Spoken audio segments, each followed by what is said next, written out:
একদিন আমার husband phone করে বলল, সুমন ভাই রাতে আমাদের সাথে খাবে, ভালো কিছু রান্না কইরো। সুমন ভাই তার অফিসের কলিগ, 2 থেকে 3 বার দেখা হয়েছে ওনার সাথে। সেই ঘটনা পরে বলি। কথা মতো রান্না করে রাখলাম রুই মাছের মাথা দিয়ে মুড়িঘণ্ট, চিংড়ি ভুনা, লাউ শাক আর ডাল।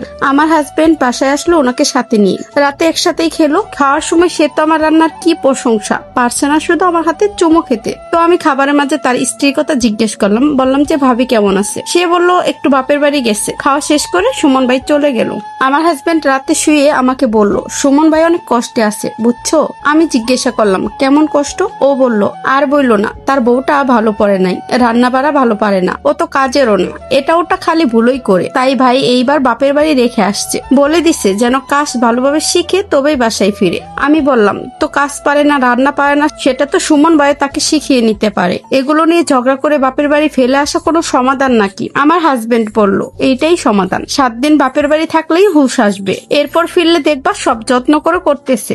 আচ্ছা থাক, বাদ দাও এইসব কথা। আমার মাথা হাতাও, ঘুম আসছে। আমি ওর মাথা হাতাতে হাতাতে, যদিও তার উপর রাগ উঠেছিল এমন মন্তব্য শোনার পর, চিন্তা করলাম একদিনের কথা, যেদিন এই সুমন ভাই একটা অফিসের প্রোগ্রামে তার ওয়াইফকে সবার সামনে অপমানমূলক কথা বলেছিল, যেমন তোমারে নিয়ে বাইরে বের হইতেই লজ্জা লাগে, কি জামা পরছো, ওই ভাবিরে দেখো কত সুন্দর লাগতেছে, কত স্মার্ট, ওনার কাছে কিছু শিখো। আবার অমুক ভাবিকে দেখিয়ে বলছিল, ভাবি আপনার হাতে মাগুর মাছ খাইছি সেই দিন, অনেক ভালো লাগছে, একটু কাজটা শিখাইয়েন আমার বউকে, সারাদিন খালি ঘরে বসে শুয়ে থাকে, কিচ্ছু পারে না, অকর্ম। আমার কাছে কথাগুলো একদমই ভালো লাগে নাই। আজ আমি যদি আগে থেকে জানতাম উনি বউ বিদায় করে এখানে খেতে আসছে, তাহলে ঘটনা অন্যরকম হতো। যাই হোক, পরের দিন আমার বর আবারও ফোন করে বলল, সুমন ভাই আজকেও খাবে। আমি ফোনের এপাশ থেকে একটা পৈশাচিক হাসি দিয়ে বললাম, আচ্ছা। সেদিন রান্না করেছিলাম একেবারে জাতা, আর সেটা ইচ্ছা করেই করেছিলাম। টেবিলে বসে খাওয়ার সময় আমার হাজবেন্ড আমার মুখের দিকে তাকিয়ে আর কিছু বলল না, আর সুমন ভাই মুখটা কাচুমুচু করে অল্প কিছু খেয়ে উঠলো।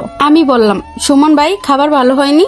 সে বলল, না ভাবি ভালো হয়েছে, আজকা ক্ষুধা কম, আসার সময় বনরুটি খাইছি তো এর জন্য। উনি যাওয়ার পর আমার বর কিছু বলার আগেই আমি বললাম, আজকা শরীরটা খুব খারাপ, টেবিলে সব গুছিয়ে ঘুমায় পড়ো। আগের দিন এত খারাপ রান্না খেয়েও পরের দিন আবার ফোন করে বলল, সুমন ভাই আজকে রাতে আসতে চাইছিল না। আমি জোর করলাম যে চলেন ভাই আমার সাথে। কই খাবেন, বেচারা এমনি গ্যাসের রুগী, বাইরের খাবার খেলেই অসুস্থ হয়ে যায়, আবার বাসায় গিয়ে ঘর গুছায়, ধোয়া মোছা করে, এর মধ্যে নিজে রান্না করে খাওয়াটা কষ্ট না বলো? তোমার শরীরটা আজকে ভালো থাকলে আমি ওনাকে সাথে নিয়ে আসবো। আমি আবার সেই মুচকি পৈশাচিক হাসিটা দিয়ে বললাম, কেন আনবা না, লোকটার জন্য মায়াই লাগে, নিয়ে আসো। ফোনটা রেখে কাঁচা মেরে রান্না করে গেলাম। পোলাও রাতলাম, রোস্ট আর গরুও, সাথে চিংড়িও। রাতে ওরা আসলো। পরে আমার হাজবেন্ড আমার দিকে বড় বড় করে তাকাইয়া বলতেছে, বাসায় কি কিছু পুড়ে গেছে?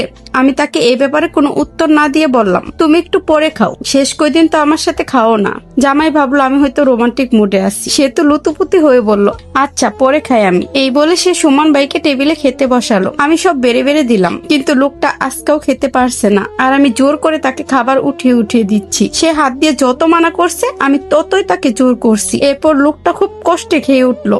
আর যাওয়ার সময় আমার হাজবেন্ডকে বলল, কাল অফিসে আসতে পারবো না, বসকে বলে দিও তোমার ভাবিকে আনতে যাব। আমার বর শুধু আচ্ছাই বলল, কিন্তু সে যাওয়ার পর আমাকে বলল, সুমন ভাইয়ের হঠাৎ কি হইল? উনি তো 3 দিন আগেও বলল এই বউয়ের সাথে আর সংসার করবে না, আজকাল লোকটার হইলটা কি? আমি শুধু একটু হাসলাম, আর ওই খাবার সরিয়ে আলাদা করে রান্না করা খাবার নিয়ে ওর সাথে খেতে বসলাম। খেতে খেতে হাজবেন্ডকে বললাম, শুনো, আমি যদি প্রতিদিন লোকটাকে ভালো মন্দ রান্না করে খাওয়াইতাম, সে তার স্ত্রীকে কাল আনতে যেত না, বরং এই নিয়েও মহিলাটাকে খোটা দিত। জানো অমুকের বউয়ের হাতের রান্না কত ভালো, তোমার আর আশা লাগবে না, আর আসলেও ওনার কাছ থেকে রান্না শিখো। এই কথাটা শুনলে মহিলাটার নিশ্চয়ই কষ্ট লাগতো, স্বাভাবিক। 2 দিন খারাপ খাবার খাইয়ে বেটাকে বোঝাতে চাইছিলাম যে পরের ঘরের খারাপ খাবার খেয়েও তুমি অপমান করতে পারো না, অথচ আমি যদি তোমার বউ হতাম, তুমি ভরা মজলিসেও আমাকে অপমান করতে ভুলতে না। ওই যে বাংলায় একটা কথাই আছে না, পরের বধূ লাগে কত মধু। সুমন ভাইয়ের ক্ষেত্রে ঠিক তেমনটাই হয়েছে। পরের বউয়ের খাবার খুব মজা লাগে, খুব ভালো লাগে তাকে, কিন্তু নিজের বউ যতই ভালো রান্না করুক না কেন সে প্রশংসা করবে না, তার তো পরের বউকে ভালো লাগে। তাই এইসব লোকদের ছাড় না দিয়ে এইভাবেই শিক্ষা দেওয়া উচিত, তাহলে অন্তত যদি নিজের বউয়ের মর্মটা বুঝে। এ থেকেও যদি সে স্ত্রীকে সম্মান করা শিখে, যেভাবে বাইরের মানুষকে করে। আর এই ক্ষেত্রে মোরাল অফ দ্য স্টোরি হচ্ছে, আমাদের সমাজে বেশিরভাগ মানুষ সম্পর্কে ভাঙন ধারণাকে বেশি সাহায্য করে। যেমন এই যে আমি রান্না করে খাওয়াইলাম, সে আমার অনেক প্রশংসা করলো, পরবর্তীতে তার প্রশংসা নিতে আমি আরো ভালো ভালো রান্না রান্না করে খাওয়াইলাম। সেক্ষেত্রে কি হতো, সেই লোকটা তার ভুল শুধরাতে পারতো না, বরঞ্চ তার বউকে আরো ছোট করতো, বলতো ওই বাবির কাছে কিছু শিখো, ওই ভাবি কত ভালো রান্না করে, হ্যান তেন। আমি না হয় একটু খারাপ রান্না করে খারাপই হলাম, ব্যতিক্রমী হলাম সবার চেয়ে, তাতে ক্ষতিটা কি যদি কারো ভালো হয় এতে।